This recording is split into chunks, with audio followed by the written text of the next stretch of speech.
On va démarrer la troisième table ronde. Je vous laisse vous rasseoir, s'il vous plaît.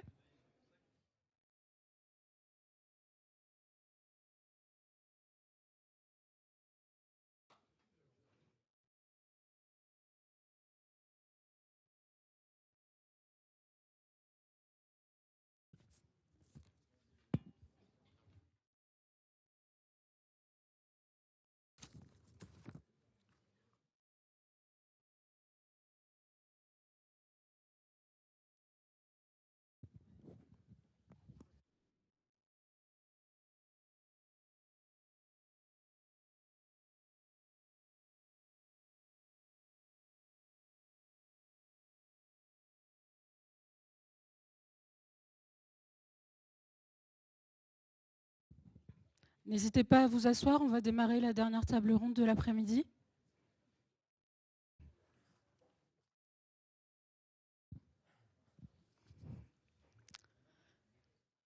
Bonjour à tous et bienvenue à cette troisième et dernière table ronde de l'après-midi. Je suis Jenna Béa, je suis coach agile et coach outillage chez OnePoint et j'aurai le plaisir d'animer cette troisième et dernière table ronde de l'après-midi. Nous avons préparé avec Ella, qui est également coach agile chez OnePoint. Et cette troisième table ronde va essayer de répondre à la question management et excellence opérationnelle. Quels sont les grands défis à venir des transformations agiles? Et pour répondre à cette question, nous recevons plusieurs speakers. Anne-France Bardou, bonjour. Tu as 30 années d'expérience, dont 8 années en tant que manager opérationnel. Aujourd'hui, tu es consultante en transfo agile chez OnePoint et tu es notamment formatrice en management 3.0. Tout à fait. Sébastien Delard, bonjour. Bonjour. Vous êtes gérant du cabinet Agile Enterprise Partner, 27 années d'expérience dans le conseil en architecture et en transformation de modèles opérationnels digitaux.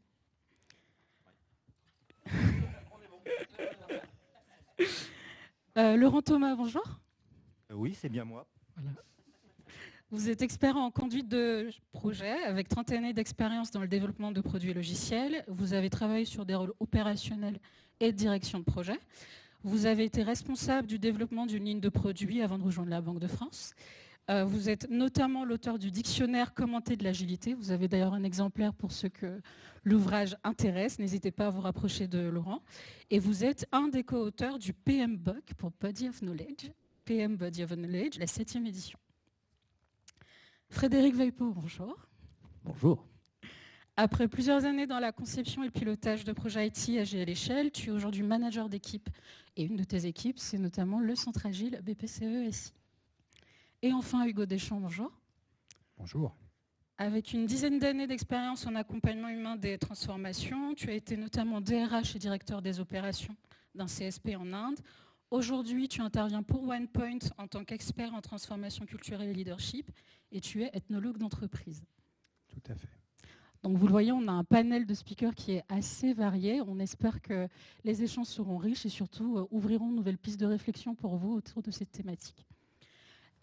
Alors déjà, si on posait le débat, on se dit agilité, management, c'est des mots valises qui peuvent vouloir tout et rien dire.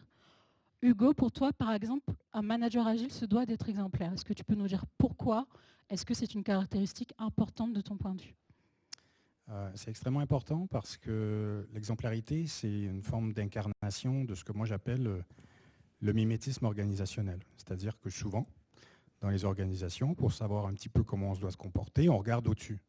Parce que si la personne qui est au-dessus de nous est au-dessus de nous, ça doit être qu'elle a eu les bons comportements. Voilà. Donc ça tire beaucoup l'engagement des collaborateurs, le comportement de son N+1.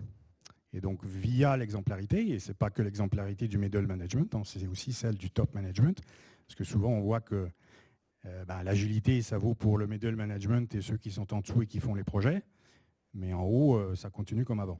Donc c'est pas le sens de l'histoire si on veut vraiment aller vers de l'agilité à l'échelle. Et puis ensuite, je pense à une citation de René Girard qui dit, par rapport au désir mimétique, que ce que je désire, c'est que l'autre désire. C'est ce que l'autre désire. Moi, j'ai des enfants en bas âge. Dès qu'ils prennent un jouet, l'autre essaie de le prendre. Et donc, il y a du désir mimétique dans les organisations. Et donc, si l'autre se comporte d'une certaine manière et que c'est mon manager, en général, je vais désirer être comme lui. Parce que je désire en partie ce qu'il possède, à savoir des avantages un peu supérieurs, sans doute une rémunération un peu supérieure, et pourquoi pas quelques attributs symboliques tels qu'un titre, un statut, etc. Donc c'est extrêmement important. C'est un des facteurs de succès. Donc un management qui n'est pas exemplaire ne risque moins de tirer ses collaborateurs vers des comportements qui sont le propre de l'agilité. Voilà en quelques mots. Merci Hugo. Ouais, si je peux ajouter, en fait, ça me paraît être effectivement un point clé. Toutes les transformations que j'ai pu démarrer ou auxquelles j'ai assisté ces dernières années, le premier facteur clé de succès qu'on met sur ce type de transformation, c'est l'exemplarité du management. On a eu en fait cette information aussi dans la première table ronde où on disait en fait il y a eu pas mal de transformations lancées par l'envie effectivement de copier les autres entreprises, par une injonction du management. Et on a effectivement eu des témoignages d'échecs de ces transformations. Et je pense que quand effectivement le top management incarne les bonnes pratiques et les bons comportements de la transformation, on a effectivement une impulsion qui est donnée par le haut dès le départ, qui est effectivement positive et qui par mimétisme effectivement se transfère aux équipes. L'inverse est également vrai. Merci Sébastien. Des réactions sur ce point de mimétisme organisationnel ?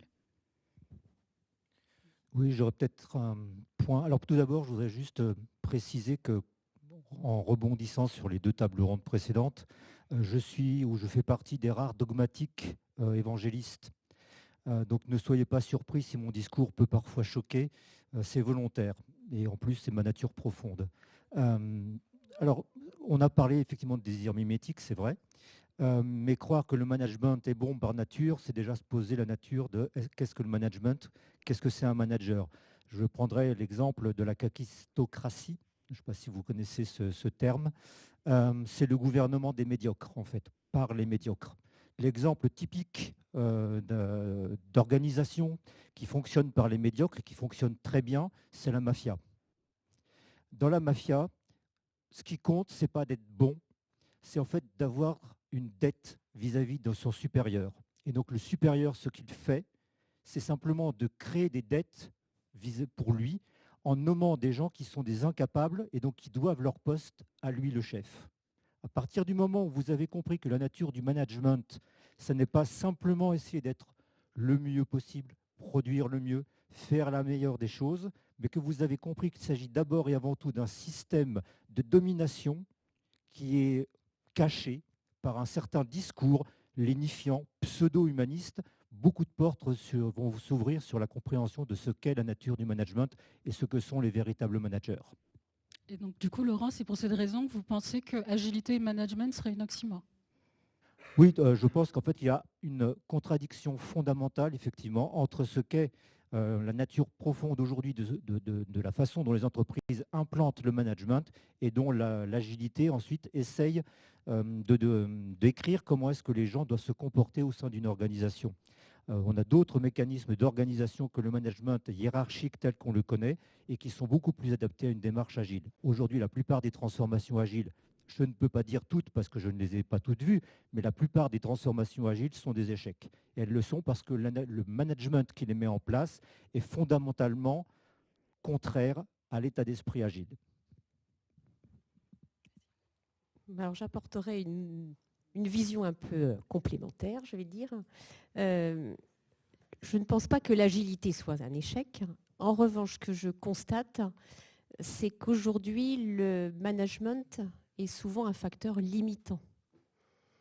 Les équipes, par un accompagnement, on arrive effectivement à mettre en œuvre des pratiques agiles.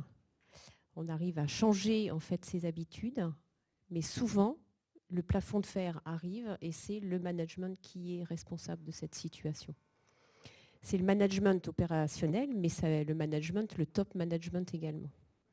Donc, au-delà du fait qu'effectivement, un manager est là aussi pour inspirer, il doit donner du sens et c'est important qu'il soit présent et embarqué dans cette transformation. Merci Anne-France. Frédéric, pour toi, il y a une distinction à faire entre management hiérarchique et management opérationnel. Est-ce que tu peux clarifier la distinction que tu vois et surtout comment est-ce que ces deux contribuent à la transformation d'une entreprise ? Alors, je pense que ça va être la suite directe, et même si j'espère ne pas trop être dans la domination, parce que je suis manager moi-même, mais je le vis assez bien globalement. Mes équipes, je ne sais pas, mais ils ont le droit de s'exprimer après. Pour moi, quand on veut aller chercher une transformation agile, il y a toute la dimension collaboration, et commencer par la collaboration entre les humains. Et notamment une des idées clés qui va être d'être capable de casser des silos hiérarchiques pour faciliter une collaboration transverse. Et pour moi, ça va immédiatement impliquer que là où on pouvait avoir historiquement un management unique qui était à la fois le hiérarchique, l'opérationnel, qui décidait tout et idéalement savait tout, on va se retrouver avec une séparation des rôles et un management opérationnel qui va être chargé d'embarquer, de construire un collectif de collaboration de gens qui sont dans des silos différents, qui soient plus ou moins éloignés, en les embarquant sur la vision, le sens commun de qu'est-ce qu'on va construire. Et puis un management hiérarchique, donc moi je suis persuadé qu'il garde tout son sens, mais il garde tout son sens à l'intérieur de mon silo, aller chercher, je crois que c'était dans le titre de la conférence, de l'excellence opérationnelle, et favoriser la fameuse posture de coach ou servant leader, c'est-à-dire d'aller favoriser le fait que les équipes se développent leurs compétences et puissent du coup être d'autant plus efficaces quand elles sont embarquées dans tel ou tel sujet métier, parce que, une fois de plus, comme il va être traversant, il y aura potentiellement certains collaborateurs qui vont être dans telle équipe ou dans telle autre. Mais pour moi, on se retrouve avec une séparation des deux rôles qui est très importante à assumer quand on fait une transfo agile. Il faut que l'entreprise l'assume parce que fondamentalement, l'entreprise ne va plus attendre la même chose de ses managers, qui soient d'un côté ou de l'autre.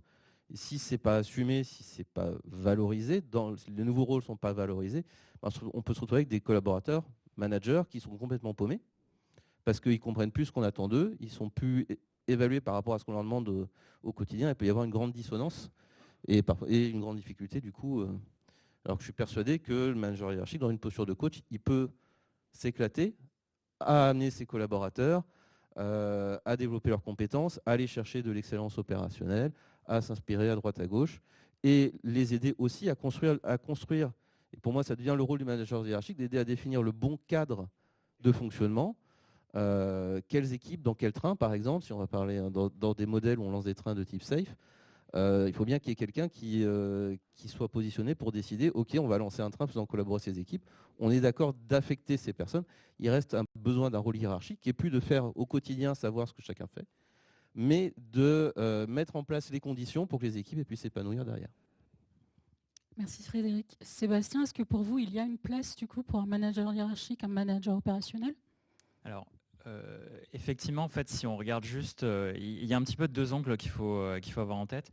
C'est finalement qui a été manager et avec quelles compétences et quelle appétence. On en a un petit peu parlé en préparation. On a en fait, quand on regarde dans les entreprises, des gens qui sont nommés managers parce qu'ils ont une appétence humaine. Ils ont une appétence pour développer les individus. Donc effectivement, ce que tu appelles le manager hiérarchique, moi j'ai plutôt l'habitude de l'appeler manager RH, développeurs d'individus. Et effectivement, il y a des vraies personnes qui ont un savoir-faire là-dessus et une appétence personnelle là-dessus et qui, effectivement, dans l'organisation, peu importe qu'on soit dans l'agilité ou pas, ont besoin de développer les individus.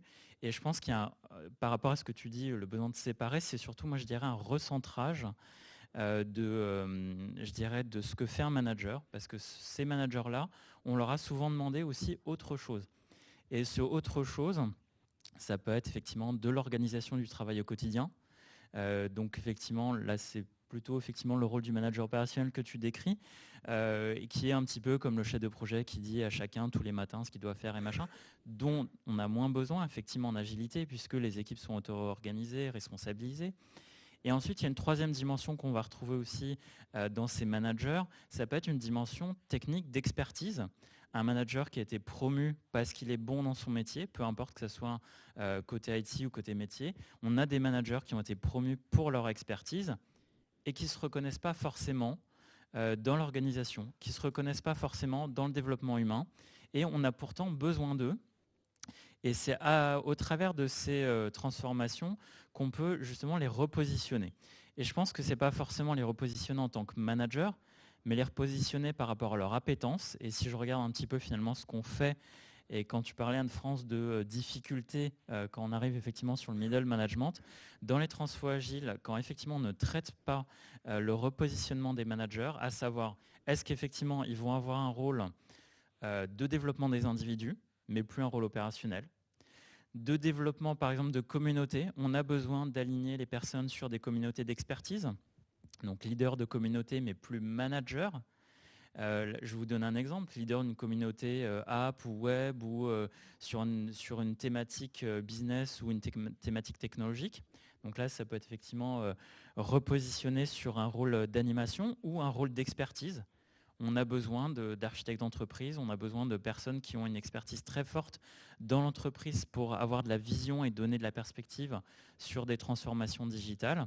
Et c'est finalement repositionner ces personnes dans l'organisation, mais pas forcément avec un rôle de manager. Et ce qui fait poser une question importante, c'est comment on les reconnaît, comment on les évalue, et donc comment ces personnes qui étaient reconnues par leur position, leur titre, finalement sont reconnues différemment. Et ça, c'est une vraie question en fait qu'il faut arriver à gérer dans ce type de transformation. C'est finalement comment on redonne de la motivation en respécialisant ces personnes-là qui ont de la seniorité dans l'organisation et en les repositionnant à des postes sur lesquels ils sont vraiment alignés avec leur appétence personnelle. Merci Sébastien. Hugo, est-ce que d'un point de vue d'ethnologie d'entreprise, comment est-ce qu'on pourra approcher cette question de la revalorisation des managers dans une entreprise en transformation? Je pense qu'une transformation agile, c'est d'abord une transformation culturelle. Qu'est-ce que ça veut dire une culture d'entreprise? C'est des façons de penser, des façons d'agir, c'est des affects aussi, qui sont partagés par un collectif. Et dans ce domaine-là, être manager agile, une entreprise A peut avoir sa définition, une B et une C.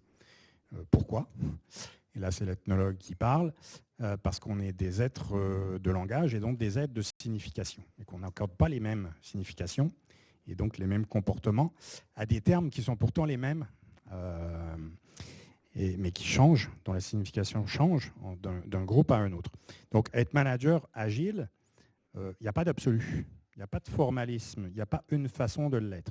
Ce qu'on sait par contre, c'est qu'il y a quand même quelques repères, à savoir les valeurs, les principes du manifesto agile, mais ces repères-là sont relativement, je dirais, larges et sujets à un certain périmètre d'interprétation, ce qui est une richesse, d'une certaine manière, puisque chaque entreprise peut, et si elle souhaite devenir agile, doit définir qu'est-ce qu'on entend par manager agile. Et là, on touche au sujet des modèles managériaux. Ça veut dire quoi être manager agile? C'est quoi la signification pour moi de ce rôle-là? Quels sont les comportements associés, notamment dans les rituels du quotidien avec mes collaborateurs, etc.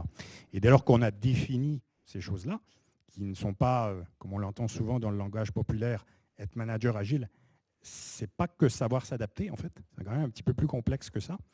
Et dès lors qu'on a défini ces considérations-là, on peut se mettre en dynamique d'appropriation.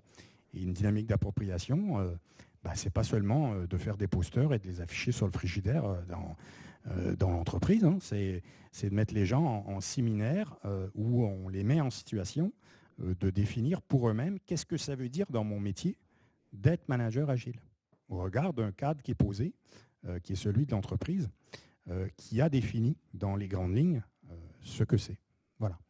Et donc déjà, pour répondre à la question, valoriser un manager agile, c'est déjà lui donner un cadre et le mettre en situation de s'approprier en fait ce qu'on attend de lui. Et ça me semble extrêmement important, plutôt qu'être dans une injonction ou un affichage de marque sur ces sujets-là. Voilà. Merci Hugo. Anne-France, tu parlais tout à l'heure de l'embarquement du management. Du coup, s'il n'est pas bien fait, le management devient un facteur limitant. Quels sont pour toi les comportements ou les éléments qui permettraient de confirmer que le management a bien été embarqué dans une transformation? Alors, je vois, moi, peut-être 4 points. Déjà, le manager qui est acteur et pas celui qui ne fait que regarder ou observer. On a vraiment besoin des managers pour réaliser ces transformations dans nos entreprises. Acteur, ça veut dire s'impliquer, comprendre, être en avance de phase d'ailleurs. Il est important que le manager ait pu être impliqué et compris à l'avance ce que l'on va chercher dans la transformation agile. C'est lui qui va porter cette vision auprès des équipes, c'est lui qui va l'expliquer, c'est lui qui va tendre la main vers les équipes. Et la communication, c'est clé. Communiquer, communiquer, communiquer. Donc vraiment, porter ce sens de la transformation au quotidien auprès des équipes. Ensuite, c'est un manager apprenant. Apprenant parce que, comme on vient de le voir, il y a une remise en cause du rôle de manager, de la reconnaissance qu'il va avoir. Donc, il va falloir qu'il se projette. Se projeter, c'est déjà mieux se comprendre, se transformer soi-même avant de vouloir transformer les autres. Donc, ça nécessite pour le manager d'avoir justement cette curiosité de comprendre ce qu'est cette transformation. C'est savoir sortir de son quotidien, prendre du recul. Un manager dans l'opérationnel a souvent la tête dans le guidon, comme on dit. Donc, il est habitué à répliquer son mode de fonctionnement. Là, on va lui demander de faire un pas de côté. Donc, prendre du recul, sortir, venir à des événements comme celui-ci qui permettent d'inspirer.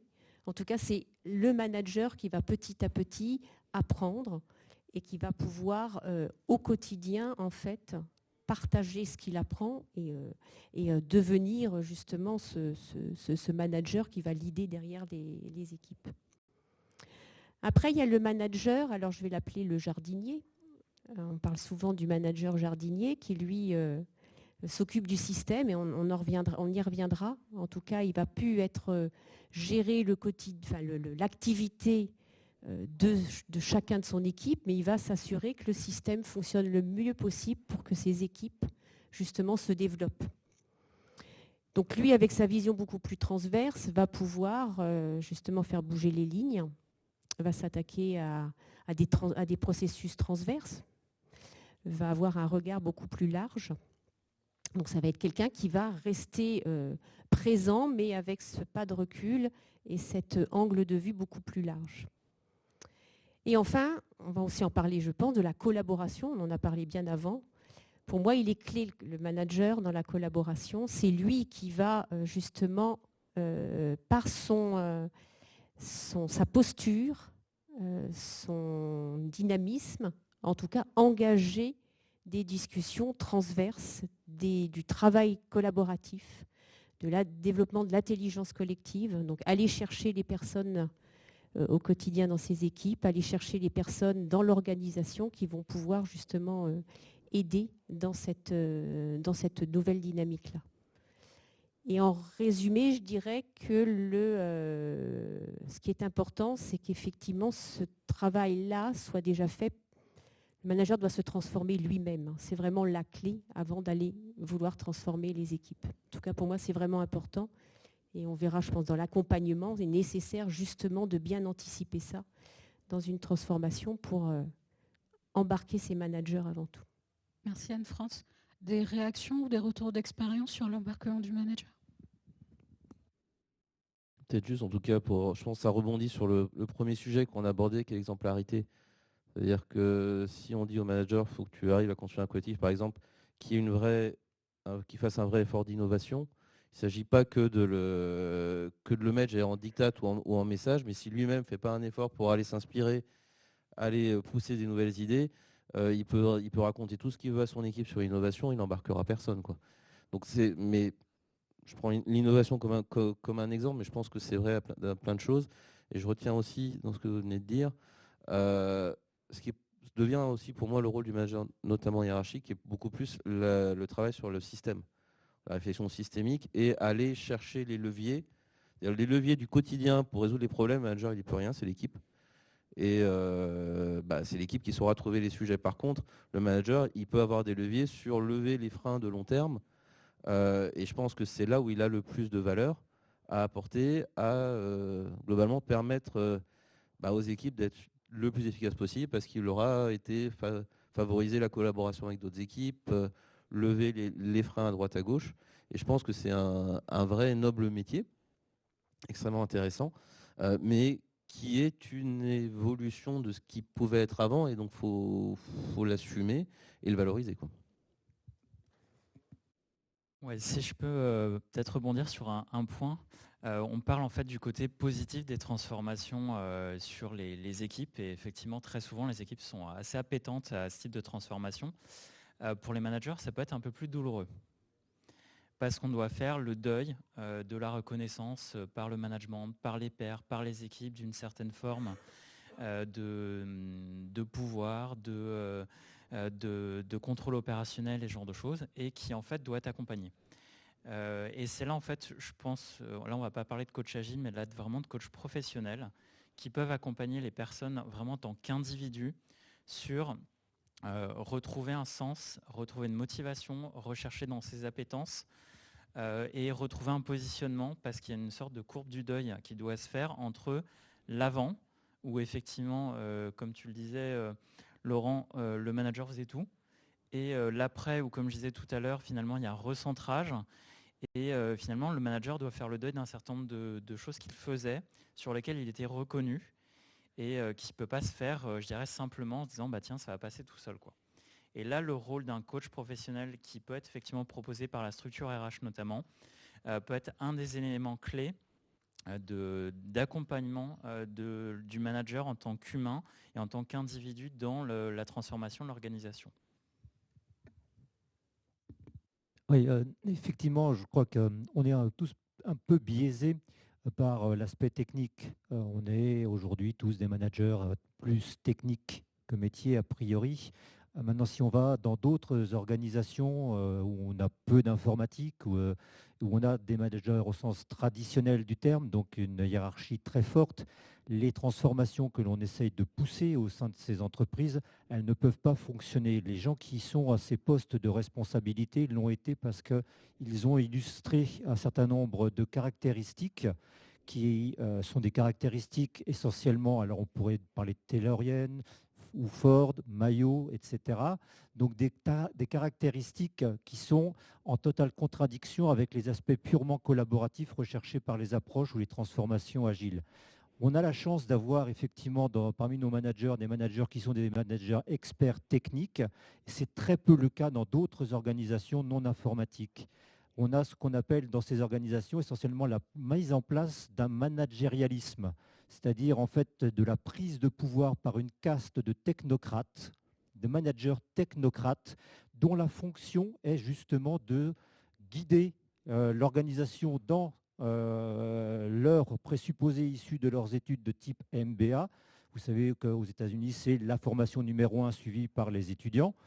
Ce n'est absolument pas un apprentissage de ce qu'est l'entreprise, c'est un apprentissage de la gestion au sens le plus terne du terme, c'est-à-dire que je vais gérer les têtes d'épingle comme je vais gérer les petites cuillères ou les personnes. Et ça, il y a eu une prise de pouvoir en fait par cette caste de technocrates, y compris dans les administrations. Aujourd'hui, s'il y a des gens qui meurent dans les couloirs d'hôpitaux, c'est parce que ces personnes-là ne gèrent pas la santé des personnes, ils gèrent un nombre de lits. Ils ne gèrent pas la vaccination des personnes, ils vont gérer le nombre d'actes médicaux et le prix de l'acte médical. Ces gens-là sont hors de portée d'une démarche agile. Laurent l'a compris, votre position est très arrêtée sur le sujet. Et donc du coup, si on se projette un peu dans votre vision, on enlève les managers, en tout cas ce qu'on considère aujourd'hui comme étant des managers. Par quoi faudrait-il les remplacer? On est une entreprise, on veut se pérenniser, on a des résultats à atteindre. Par quoi on les remplace, du coup, les managers? Alors, pourquoi les remplacer? Moi, je veux les faire disparaître. Entendons-nous bien, je ne les mets pas devant un mur avec 12 balles dans la peau, ce n'est pas le but du jeu. Il y a d'autres types d'organisations qui existent et qui permettent à des entreprises, pour l'instant de petite taille, de prospérer, mais je pense à des systèmes comme l'allocratie, par exemple. Je pense à des systèmes où on a ce qu'on appelle des systèmes des hiérarchies à domination inversée. En fait, le pouvoir est toujours représenté par des personnes qui incarnent le rôle de chef, mais qui n'ont absolument aucun pouvoir. Le pouvoir est à la racine. On nous bassine toute la journée sous les idées de démocratie, valeurs républicaines et compagnie. On passe le tiers de notre vie dans l'entreprise. Où est-ce que vous voyez la démocratie dans l'entreprise? Est-ce qu'on discute de démocratie dans l'entreprise? Donc je pense qu'il faut rechercher une autre façon d'organiser nos entreprises. Une entreprise réellement agile, c'est une entreprise qui va limiter, voire empêcher en fait la prise de pouvoir, la centralisation du pouvoir, va au contraire la dispatcher dans l'ensemble des acteurs de l'entreprise et elle va empêcher l'apparition de leaders. Frédéric, est-ce que c'est une ambition réaliste, du coup, de dispatcher le pouvoir? Alors, honnêtement, j'en ai aucune idée. Je pense que aller chercher ce type d'organisation, moi je suis dans un grand groupe bancaire, ça me paraît une grande ambition, mais honnêtement, je ne sais pas par quel bout on la prend. J'avais fait une recherche dernièrement sur l'entreprise libérée, parce que c'est un petit peu ça derrière. Et curieusement, j'avais plusieurs exemples en tête. Ces entreprises, depuis, ont été rachetées et elles ne sont plus du tout libérées. Donc ça me fait réfléchir. Je pense que c'est un axe de réflexion, en tout cas, cette entreprise libérée, à dire on va limiter les couches hiérarchiques. Chez OnePoint, on a d'ailleurs une hiérarchie très, très, très, très flat. Mais de là à en faire notre modèle de demain, je ne sais pas.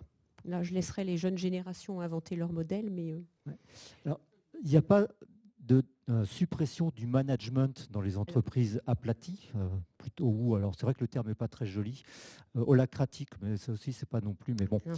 Il y a en fait une répartition de ce pouvoir dans l'ensemble de toutes les personnes. Donc tout le monde a une partie de ce pouvoir et c'est vraiment la différence principale avec une hiérarchie où le pouvoir est donné effectivement à des personnes et la légitimité de cette personne à prendre des décisions, elle doit être remise en question. La légitimité, si on refait l'histoire du management, alors sans rentrer à l'âge de pierre, on pouvait casser de la pierre chacun de notre côté, c'était super pour faire une hache. Puis ensuite, on a eu l'âge du bronze. Là, il a fallu commencer à regrouper parce que pendant que je faisais chauffer le four, je ne pouvais pas chasser le mammouth, etc. À partir du milieu du XVIIIe siècle, le management a complètement évolué pour prendre d'abord la vue de l'expert. Et ça, c'était le manager expert, c'est le contremaître. Et donc, il avait la compétence pour effectivement, il était légitime de par sa compétence. À aujourd'hui, des managers qui n'ont plus cette légitimité de pouvoir. Enfin, ils ont une légitimité de pouvoir, j'ai le pouvoir, mais je ne fais pas autorité en tant qu'expert. Et donc, ils peuvent imposer, et c'est ce qu'ils font, des décisions sans avoir besoin de la justifier. Dans les entreprises qui sont holacratiques, toute décision est commune et doit être justifiée par l'ensemble des personnes qui la prennent vis-à-vis des autres. C'est la notion de cercle, de premier lien, etc. Donc je pense qu'on peut très bien imaginer des organisations sans rentrer dans le besoin d'avoir des managers et une hiérarchie entre les personnes. En tout cas, c'est clair que actuellement, on est plus dans une tendance de responsabilisation des équipes, d'une descente de la prise de décision au niveau des sachants. Donc, on n'est plus dans ce rôle du manager qui va décider. La complexité du monde actuel fait que, de toute façon, une personne ne détient pas la vérité. C'est plus justement en partageant des avis différents que l'on arrive à avoir une vision un peu plus large et qui permette de prendre des décisions. Donc effectivement, on est plus dans cette responsabilisation. Après, je suis encore persuadée qu'on a besoin des managers et je voudrais en tout cas passer ce message-là. Pour transformer une entreprise, on a besoin de vous, des managers. Et s'ils ne sont pas là, s'ils commencent effectivement à se mettre en retrait, ça va manquer, la transformation va vite s'arrêter. Donc je pense que c'est vraiment important en tout cas. Merci Anne-France pour cet appel à l'action. Je vous propose de revenir sur la notion d'excellence opérationnelle dans notre débat du jour, de la table ronde, et d'attaquer la question de l'alignement. Parce que souvent le manager est vu comme la personne qui fait le lien entre la stratégie qui peut être définie tout en haut et le quotidien opérationnel des équipes. Et donc pour vous, Sébastien, des pratiques comme le Lean Portfolio Management ou les OKR peuvent permettre d'y arriver. Quels sont les points d'attention qu'il faudrait avoir en tête pour vous pour que dans la pratique, ce type d'approche soit vraiment efficace et permette d'aligner les équipes? Alors, quand on parle d'alignement, là, on parle en fait d'alignement vraiment du top management. Parce que là, quand on est en train de parler de stratégie d'entreprise et finalement comment cette stratégie se décline sur le terrain. Donc, pour qu'on ait effectivement, je dirais, des facteurs clés de succès par rapport à ça, c'est déjà en fait d'embarquer le bon niveau de management. C'est-à-dire que on ne peut pas en fait décliner une stratégie en éléments opérationnels si ce n'est pas le top management qui est inclus là-dedans. Donc, pour le coup, j'ai déployé dans pas mal de contextes en fait ce type d'approche où effectivement d'un côté on a, et on voit effectivement, on l'a cité tout à l'heure, les OKR qui émergent comme étant un des moyens d'expression de la stratégie sous forme chiffrée, sous forme d'objectifs, donc qui est en fait donne une direction, une inspiration, et qui d'un point de vue portfolio va être hyper importante parce que c'est ce qui va permettre vraiment de vérifier que toutes les idées qui émergent de l'organisation sont bien alignées avec cette stratégie. On ne peut pas aligner la stratégie et l'opérationnel si la stratégie n'est pas définie et partagée. Je pense que là, si je faisais un petit sondage dans la salle, est-ce qu'en fait, pour toutes les personnes de la salle, la stratégie de votre entreprise est définie et partagée partout? Levez la main pour ceux pour lesquels c'est le cas. Ouais, c'est pas la majorité, hein. Donc effectivement, pour qu'on ait un portfolio management qui soit vraiment efficace et un aliment stratégique, il faut déjà que la stratégie soit définie, que la stratégie soit partagée avec les équipes. Alors après, il peut y avoir des problématiques de confidentialité, mais en tout cas, il faut que cette stratégie puisse effectivement servir de ligne conductrice à la définition des initiatives stratégiques qui vont pouvoir y répondre. Deuxième point, c'est qu'effectivement, dans le portfolio management, il faut avoir une représentation métier et tech, puisque d'un côté, on va chercher à développer de la valeur, développer l'aliment stratégique, effectivement, des initiatives qui sont traitées, et de l'autre côté, chercher à comprendre l'impact technologique, le coût, l'effort, les éléments qui doivent répondre à ces enjeux-là et trouver le meilleur équilibre entre la valeur et l'effort. Et donc, on revient un petit peu au sujet de la première table ronde autour de cette compréhension de cette valeur qui peut être complètement plus complexe que simplement un ROI. Et puis, l'effort, l'impact en fait sur l'organisation. Et donc, pour arriver en fait à avoir ça, il faut des personnes qui sont hyper expérimentées dans l'organisation pour comprendre la valeur business, pour savoir modéliser des business cases, être capable de comprendre vraiment l'impact sur l'organisation, sur les clients éventuellement, qu'ils soient internes ou externes, et des personnes seniors qui sont capables de comprendre l'impact tech. Donc ça, c'est déjà ces deux populations. Et puis après, il faut que le top management se mouille dans la décision, go, no go, pour faire sur la base du big case. Et puis derrière aussi s'implique sur le delivery. Et quand je dis sur le delivery, c'est pas juste d'avoir dit OK, je valide le budget pour faire le truc. C'est aussi se dire, par rapport à tout le portefeuille de ces initiatives stratégiques, quelles sont celles à un moment donné, si on se replace dans une dynamique où effectivement on raisonne par trimestre par exemple, quelles sont les initiatives stratégiques sur lesquelles on doit appuyer dans ce trimestre pour servir les ambitions stratégiques. Et quand je vois en fait le niveau de raisonnement qu'ont certains des clients que j'ai pu accompagner là-dessus, je vais vous donner un exemple, c'est de se dire ok, on est le deuxième trimestre de l'année, je suis un retailer, j'ai besoin de préparer ma peak season, donc j'ai besoin au deuxième trimestre et au troisième trimestre de préparer ce qui va me permettre de générer mon chiffre d'affaires de la fin d'année. Ce n'est pas au dernier trimestre qu'on déploie les fonctionnalités qui permettent de générer le chiffre d'affaires. Donc on doit avoir des objectifs stratégiques qui vont driver les initiatives sur lesquelles les équipes doivent travailler, driver la compréhension de la valeur et du coup embarquer tout le reste de l'organisation en aliment stratégique pour comprendre que n'importe qui dans n'importe quelle équipe, que ça soit un product manager, un PO, désolé, un développeur, non c'était pour faire une petite blague pour réveiller le fond de l'assemblée, un développeur, en fait que chacun puisse comprendre en fait quelle est la valeur de ses actions et son inscription dans la stratégie de l'entreprise. Et ce n'est pas qu'une problématique d'embarquer le top management, c'est d'embarquer l'intégralité de l'organisation dans la compréhension de ce qu'est la stratégie et son exécution opérationnelle. Merci Sébastien.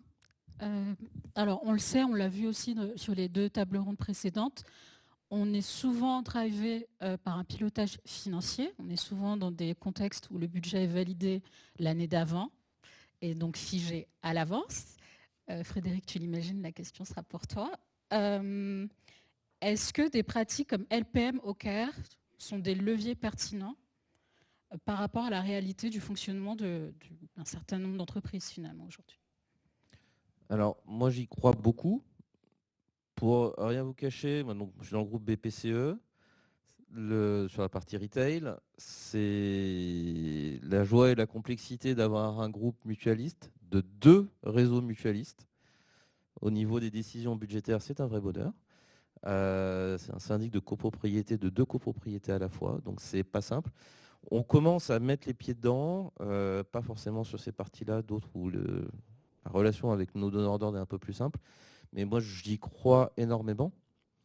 De sortir d'une culture très projet vers beaucoup plus d'investissement revu régulièrement en fonction de vrais objectifs business. Je pense quand même que ce n'est pas le seul. Juste pour donner un peu un exemple bassement terrain que j'ai connu dans mon périmètre il y a 3 ans maintenant, 4 ans, en tant que manager.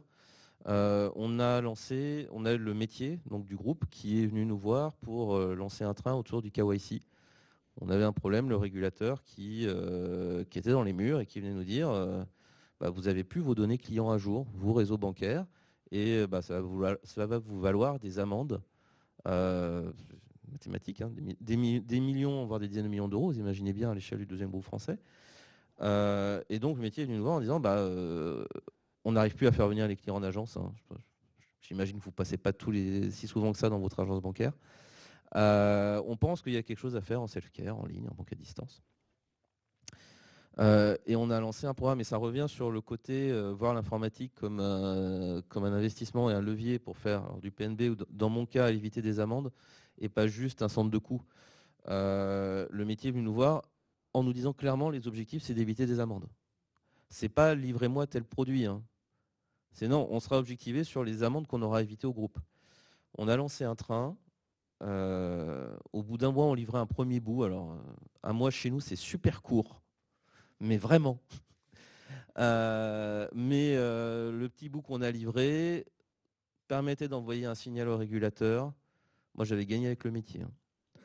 De ce jour-là, ils avaient compris la démarche incrémentale. Ils ne l'avaient pas pratiquée avant. Hein. C'est la première fois qu'ils rentraient dans un système de train, dans la démarche incrémentale. Ils avaient compris qu'on pouvait découper en petits bouts et apporter régulièrement de la valeur. Ils mesuraient. Ils venaient en PI planning, donc direction commerciale du groupe, venaient en PI planning devant tous les développeurs en disant ce que vous avez réalisé le trimestre précédent, vous avez économisé tant de millions d'euros, fait économiser tant de millions d'euros au groupe.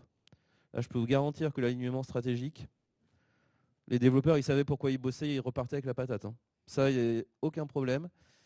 Et pour l'anecdote, 2 années d'affilée, cette direction commerciale, elle allait dans le bureau du DG du groupe BPCE pour demander une rallonge budgétaire pour qu'on fasse plus. 2e année, j'ai dû les calmer en leur disant non mais si vraiment vous voulez qu'on aille chercher autant en plus, moi je peux, mais je trouve que le système il marche bien. Si on peut juste le maintenir, ce sera déjà pas mal. Et là, pour revenir sur l'aspect centre de coût versus investissement, ils sont ressortis avec le chèque à chaque fois. Hein. Mais je pense en 5 minutes avec le DG du groupe. Clairement, avoir les indicateurs dès le début, c'est les indicateurs, c'est pas l'IT qui les fait, c'est le métier alors. On embarque le fait que les indicateurs ils sont construits avec la fonctionnalité. Hein. Nous, ça a été le deal dès moi j'ai lancé le premier train du groupe. J'ai dit d'emblée au PO, j'ai dit de toute façon, toute fonctionnalité que vous faites, vous mettez l'indicateur dedans et puis on finance les devs pour faire. De toute façon, si vous n'avez pas d'indicateur, c'est très simple, on ne vous fait pas la fonctionnalité. Vous ne saurez pas s'il y a vous manque, vous n'aurez pas d'indicateur. Ils ont acheté et c'est ça qui permet derrière d'aller justifier que notre truc il est super rentable. Et d'aller chercher des sous. Donc ça pour dire que alors, le portefeuille, je pense que c'est chez nous notre prochain horizon parce qu'il y a plein de choses à faire et à aller chercher. C'est pas simple.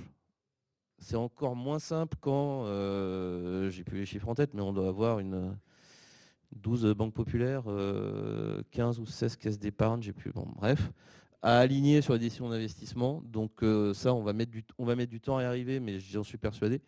Mais n'empêche que déjà commencer par faire exprimer la valeur, par la mesurer, par montrer ce qu'on acquiert, ça permet déjà d'embarquer beaucoup de monde dans cette stratégie. Merci Frédéric. Laurent, est-ce que ces approches sont compatibles? du coup, pour vous, avec ces organisations Alors, holacratiques? Si on parle d'alignement ou de stratégie, qui définit la stratégie, qui donne les moyens et qui juge des résultats? Ce ne sont jamais ceux qui la mettent en œuvre.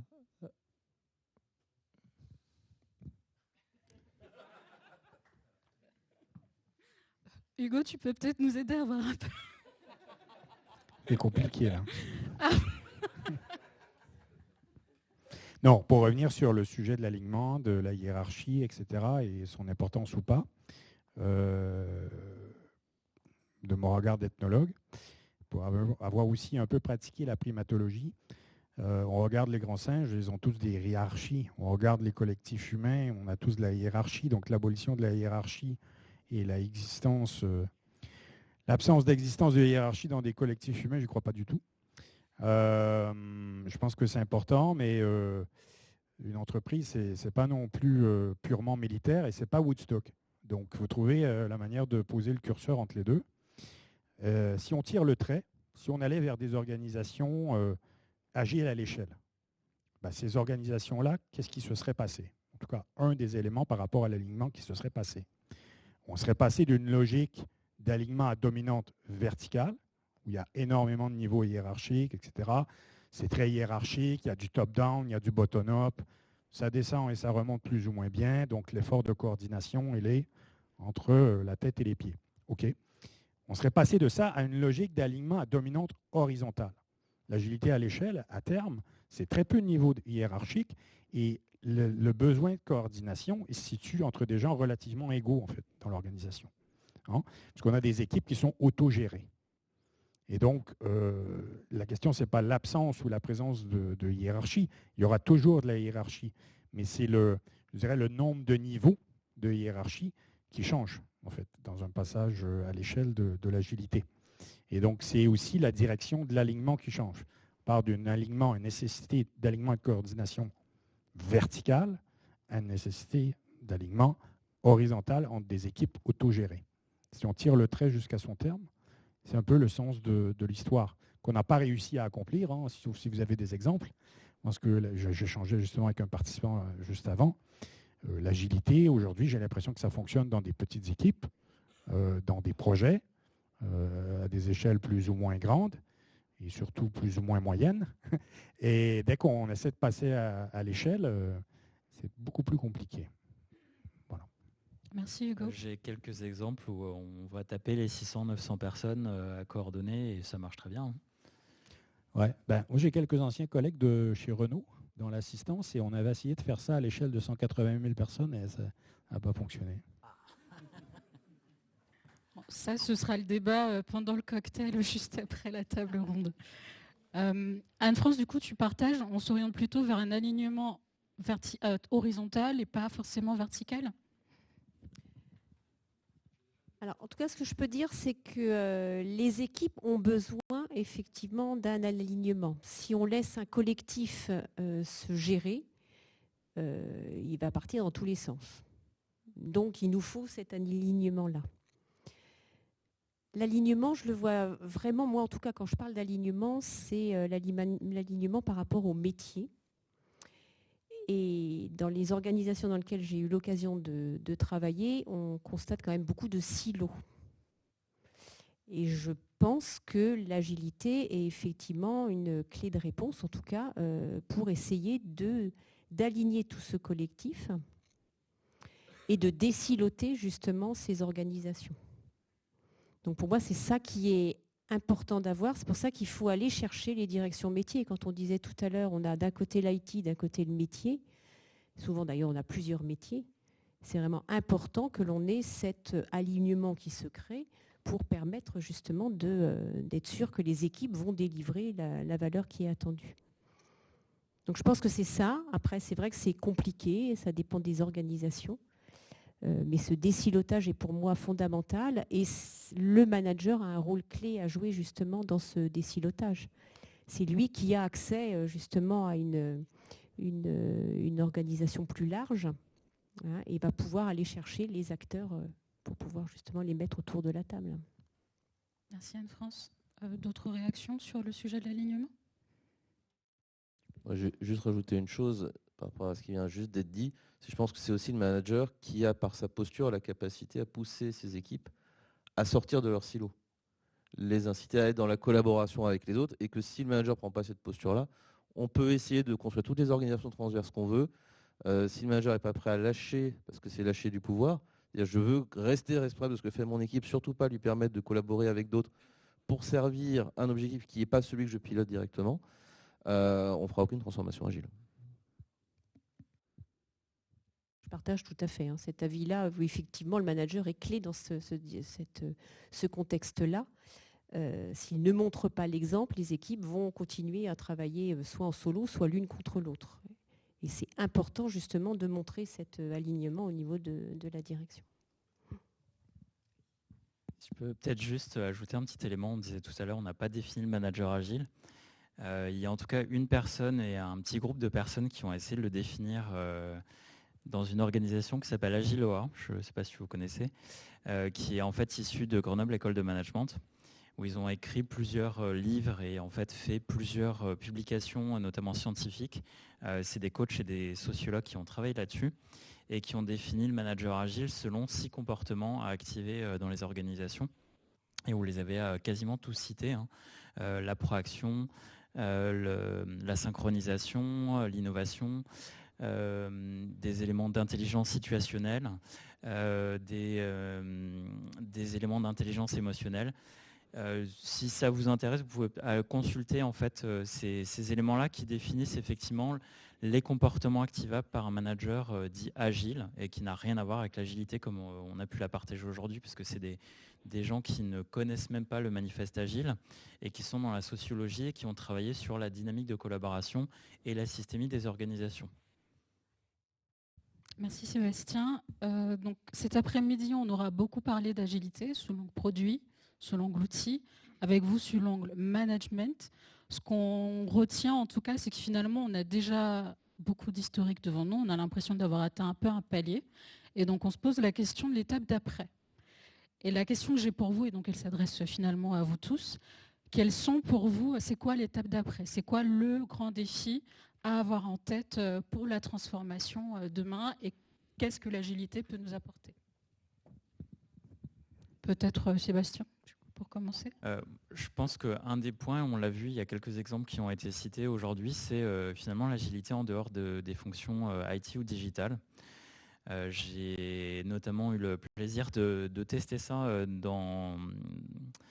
chez un client bancaire dans ses fonctions vraiment bancaires et assurantielles, donc zéro IT, et de réorganiser intégralement ces fonctions-là en mode produit avec des actuaires, des spécialistes bancaires, du produit bancaire, ce genre de choses, donc des équipes mixtes qui ne produisent aucun asset IT, mais des assets bancaires ou assurantiels.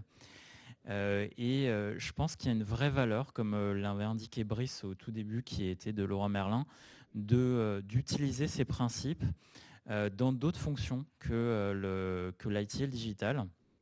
Et effectivement, après, derrière, ça va pousser les managers de ces autres fonctions, comme le disait Laurent, dans des zones sur lesquelles, effectivement, ils vont être peut-être un petit peu moins à l'aise et qui vont renforcer la collaboration globale au sein de l'entreprise, parce qu'effectivement, l'agilité globale de l'entreprise, comme un grand système communicant, vivant et échangeant entre toutes ces parties prenantes, a besoin que cette culture, ces comportements soient globalement au niveau de l'entreprise dans sa globalité et pas simplement localisés dans des fonctions IT ou digitales ou juste avec les métiers avec lesquels ils sont en collaboration.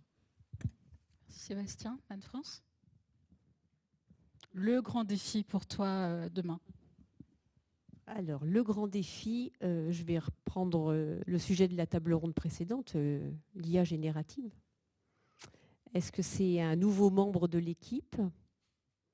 On a parlé d'un Scrum Master, alors je ne sais plus comment vous l'avez appelé, mais virtuel, voilà. Donc, est-ce qu'on va avoir comme ça des personnes virtuelles dans l'équipe? Bon, je pense que c'est un très grand défi. Et là aussi, je pense que le manager est clé. Parce que c'est lui qui va donner la dynamique, qui va accorder la place nécessaire, faire la place pour cette IA générative, tout s'accélère, le rythme est très très soutenu et je me pose la question jusqu'où l'humain est prêt justement à tenir ce rythme-là. Et le manager pour moi est quelqu'un qui est justement là pour avoir un regard humain, en tout cas je le vois comme ça, et je pense qu'il a un véritable rôle dans cette dynamique qui s'instaure, et savoir peut-être à un moment donné se dire attends, on ralentit un peu, parce que là je suis en train de perdre toute mon équipe. Je disais dernièrement en fait qu'on a quand même beaucoup, on parle de burn-out, mais le point là d'attention, c'est que le burn-out, on l'a même maintenant chez des jeunes, dans leur début de carrière. Le burn-out, moi jusqu'à présent, je l'ai vu sur des personnes d'un certain âge. Je pense qu'en tant que manager, on a vraiment des questions à se poser. Voilà. Merci Anne-France. Ça, tu peux le dire peut-être, oui. Frédéric me dit, le jour où les IA vont faire des burn-out, là, on aura des questions à se poser. Je suis d'accord, oui. Frédéric ? Xanax GPT. Honnêtement, je ne sais pas dire. Est-ce que l'IA est l'avenir et le prochain challenge? J'en sais rien. Je suis persuadé qu'on a plein de choses à explorer dedans. Mais en tout cas, sur moi, ce que j'ai pu vivre du déploiement de l'agilité, alors je suis IT, côté IT, mais c'est pour moi, ça s'est vraiment développé par cercle concentrique. On a démarré par l'équipe qui a découvert à faire du Scrum, qui a trouvé ça génial, mais c'est vite heurté à des frontières de ouais, c'est bien, mais dans les faits, je peux pas livrer souvent, donc je manque de feedback, et puis je peux pas faire tout seul. Tout seul, on m'a dit c'est une équipe autogérée, autonome, etc. Mais l'autonomie, dans les faits, on est sur des SI complexes, etc. Et puis on s'est dit il faut qu'on trouve des manières de collaborer. Et puis on est cherché de l'agilité à l'échelle. Et moi j'ai trouvé plein de choses géniales dans le fait de faire fonctionner un train. Mais on s'est vite rendu compte, et on l'a fait en même temps que de faire de fonctionner un train, que non seulement ça fait collaborer plusieurs équipes, mais il faut qu'on commence à embarquer le métier. Puis je pense que la prochaine frontière, on a parlé avec du pilotage de portefeuille, c'est vraiment, ça peut plus être l'IT seul quoi qu'il arrive, c'est forcément l'IT avec son métier. Moi, j'ai l'intuition que faire de l'agilité purement en IT, moi je pense que ça peut avoir beaucoup de sens. Mais honnêtement, c'est une intuition, et puis c'est des périmètres où je suis absolument pas en responsabilité, donc s'il y en a qui ont envie d'essayer dans mes clients, ce sera avec plaisir que je les accompagnerai, mais je pense qu'il y a beaucoup de choses à en apprendre. Mais je pense que vraiment, pour l'avenir de nos transfo agiles, en tout cas chez nous, c'est d'étendre le périmètre, c'est d'étendre la collaboration, parce que les gars, on les trouve dans une collaboration plus efficace, plus alignée autour des vraies priorités. Une fois de plus, on va vouloir toujours tourner sur le même exemple, mais quand on arrête de nous dire « Ah, je veux tes logiciels pourtant, mais non, on veut faire des économies sur les amendes qu'on va nous infliger », on trouve des solutions vachement meilleures, quoi. Et je pense que c'est continuer je pense que l'avenir de notre transfo agile, à nous en tout cas, elle va être dans ce sens-là, dans étendre le cercle des parties prenantes qu'on embarque dans cette transfo. Merci. Laurent ? Je vois deux défis, un défi personnel et un défi pour l'entreprise. Le défi pour les personnes, pour chacun d'entre nous, est-ce que vous êtes prêts à ce que votre manager soit une IA ? Et deuxième défi pour l'entreprise, donc il y a effectivement un livre qui s'appelle Tous managers par Julien. Moi, le vrai défi, c'est on n'a plus besoin de manager, personne de manager. Hugo, pour le mot de la fin. Lourde charge. Non, moi, ce que je pense sincèrement, et je ne pense pas que ce soit le propre de l'agilité, c'est qu'on est arrivé à un tel niveau de complexité dans les organisations qu'on produit beaucoup de dissonance organisationnelle. C'est quoi de la dissonance organisationnelle? C'est de l'incongruence entre les discours et les pratiques. C'est une organisation, des outils, des processus et un management qui ne fonctionnent pas en système, en fait, en système congruent. Ce qui fait, je vous donne un exemple, j'intervenais il y a 1 an et demi dans un grand groupe industriel français avec le COMEX. Il disait, moi je veux que les gens soient vraiment autonomes, responsabilisés, il faut qu'ils se prennent en main, etc. Et puis, on regarde l'organisation, parce qu'on faisait un diagnostic culturel, 12 niveaux hiérarchiques, et chacun des collaborateurs est pris dans cet échelon-là d'ordre et de contre-ordre, etc., et de reporting. Et chacun d'entre eux est pris dans des dizaines de processus qui saucissonnent chacune des activités. Et on dit aux gens, soyez autonomes et responsables. Eh ben, ça ne fonctionne pas, en fait. Ça crée de la dissonance organisationnelle. Et ça, on le retrouve dans plein d'organisations, hein, où, par des effets de mode, on pose sur les hommes et les femmes des injonctions à la responsabilisation, à l'autonomie, et j'en passe, c'est des meilleurs. Alors qu'on a tout un écosystème organisationnel de processus, d'outils et de management qui n'est pas congruent avec ce type d'injonction. Et donc oui, ça crée de la souffrance, ça crée du désengagement, et c'est pas un très beau mot de la fin, mais c'est quand même un risque aujourd'hui d'aller vers ça. Je donne un autre exemple d'un grand groupe français dont certains membres sont d'anciens collègues dans la salle. Même chose, donc énormément de métiers différents, plein de niveaux hiérarchiques, des centaines de processus dans tous les sens. Et dans le modèle et les principes de fonctionnement d'équipe et de management, il y avait faire simple. Faire simple. C'est juste pas possible, en fait. On ne peut pas faire simple. Et donc, il faut faire attention à la dissonance organisationnelle parce que ça produit du déficit d'efficacité, ça produit parfois de la souffrance au travail. Et je ne pense pas que ce soit la meilleure façon de faire système et de produire la valeur dans les organisations aujourd'hui. Voilà.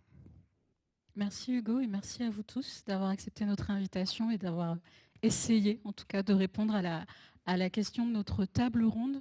On a peut-être le temps pour une ou deux questions du public s'il y en a.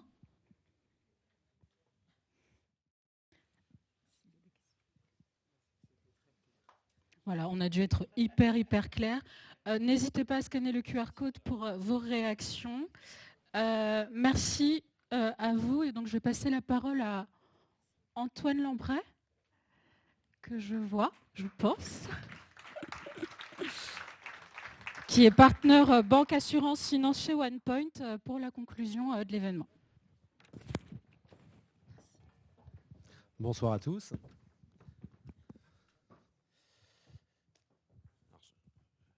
J'ai quelques notes. J'ai bien compris que j'étais le dernier obstacle entre vous et le buffet et les coupes de champagne, mais je vais essayer d'être assez court. Tout d'abord, c'est un honneur pour moi de représenter mes collègues du comité exécutif de OnePoint et de vous recevoir ici aujourd'hui. Donc je suis très heureux et je voudrais d'abord remercier les organisateurs, Sabrina, Martin, mais également toutes les équipes de OnePoint Live qui nous permettent de vous recevoir dans ces conditions. Vous remercier tous les participants aux tables rondes. C'est toujours un effort et un moment très intéressant. Donc merci à vous pour votre implication. Et vous remercier tous d'être si nombreux présents aujourd'hui. Qui démontre 23 ans après la publication du manifeste que l'agile, en tout cas, a pris une place prépondérante dans nos vies et dans les entreprises ces 2 dernières décennies. Alors, OnePoint a une relation un peu particulière avec l'agile, puisque OnePoint est né en 2002, donc quelques mois après la publication du manifeste. Et sans nul doute, les principes du manifeste ont résonné à l'oreille du jeune entrepreneur qu'est David Layani lorsqu'il crée cette entreprise, puisque, je peux vous l'affirmer, l'agile fait partie de l'ADN de OnePoint. Ça fait 9 ans que je le vis tous les jours. Alors si vous êtes si nombreux ici et que vous avez disserté cet après-midi pour essayer de chercher un futur à l'agile, ou pas d'ailleurs, c'est que la question est posée. Et si la question est posée, alors l'agile est présent dans nos vies, c'était peut-être pas un immense succès, ça se saurait, mais ce n'est pas non plus un échec. Par contre, il y a probablement une déception. J'espère que je ne vous choque pas. Mais en tout cas, dans nos échanges auprès des directions générales, nous avons ces éléments-là. Et c'est notre devoir, nous, en tant qu'architectes des transformations, nous baignons dans la technologie. C'est notre devoir d'aller chercher, prendre du recul et de chercher les champs d'application de la technologie et des méthodes pour améliorer la performance des entreprises. Et quand on parle de l'agile, on identifie 2 problèmes. Le premier problème que nous avons vu, c'est un problème de maturité des directions générales pour adresser les sujets de technologie et du digital. Alors, ce n'est absolument pas un jugement, mais c'est un simple constat que le monde a énormément changé ces 2 dernières décennies. Au moment où sort le manifeste, on est dans un monde où la technologie répond à des besoins qui sont spécifiés par un métier. Aujourd'hui, la technologie et le métier ont fusionné. IT is business. La valeur visible, elle est technologique. N'oublions pas que les plus grandes entreprises qui dominent le monde aujourd'hui n'existaient pas, qu'elles soient chinoises ou américaines, n'existaient pas ou étaient en gestation à ce moment-là. Donc ce monde a changé et face à cet inconnu, les directions générales et les entreprises ont cédé aux sirènes d'un agile prometteur qui allait résoudre tous les maux et tous les problèmes de performance d'une entreprise. Force est de constater que les entreprises se sont perdues dans une exécution inadéquate, peut-être rigide, uniforme, de transformation agile en tout genre. Alors, c'est le premier point. Le deuxième point, il est lié à la sémantique et au champ d'application de l'agile. L'agile, ce n'est pas un nom commun, c'est un adjectif qualificatif. On peut avoir quelques synonymes. Habile, alerte, par exemple, souple. Et pour nous, c'est une caractéristique des organisations et non de méthodologie. Et notre vision, c'est que l'agile, c'est la caractéristique comportementale d'une organisation qui veut être résiliente et être en capacité d'absorber les chocs et de déployer les plans pour s'adapter aux évolutions de son marché.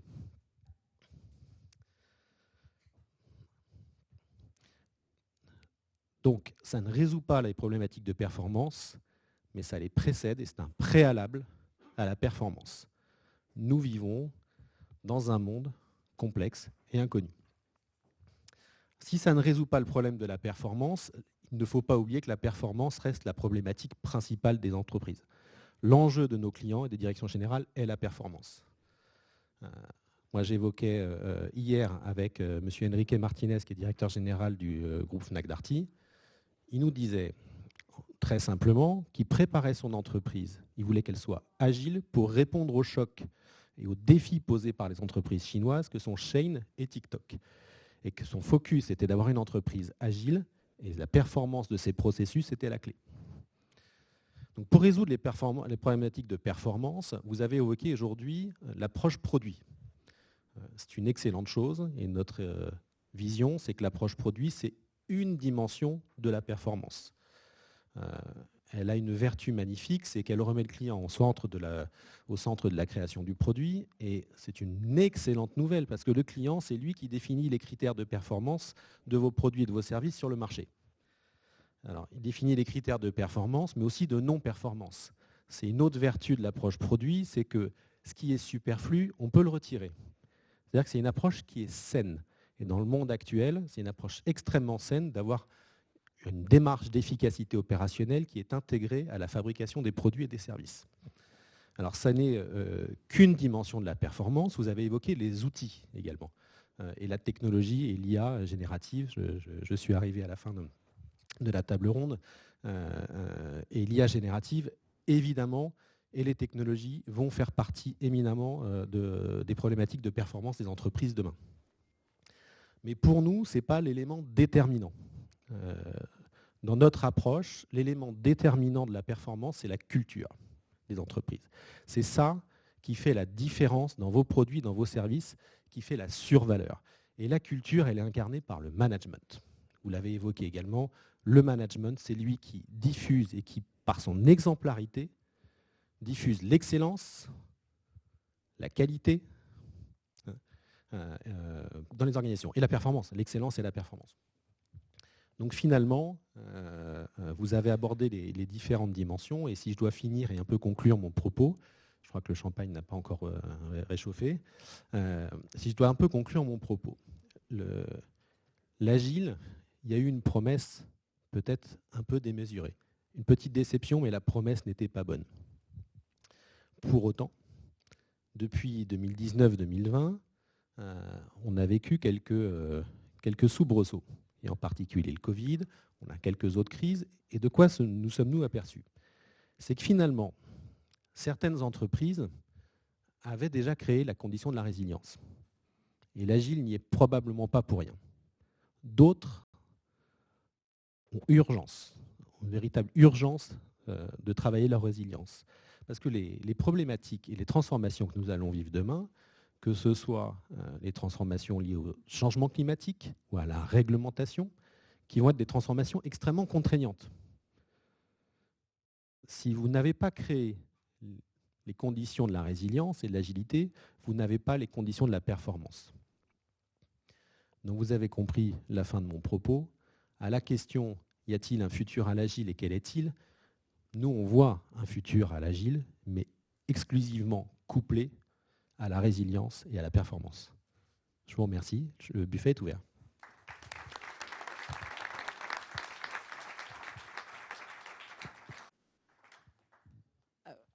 Avant de vous sauver au champagne, merci Antoine.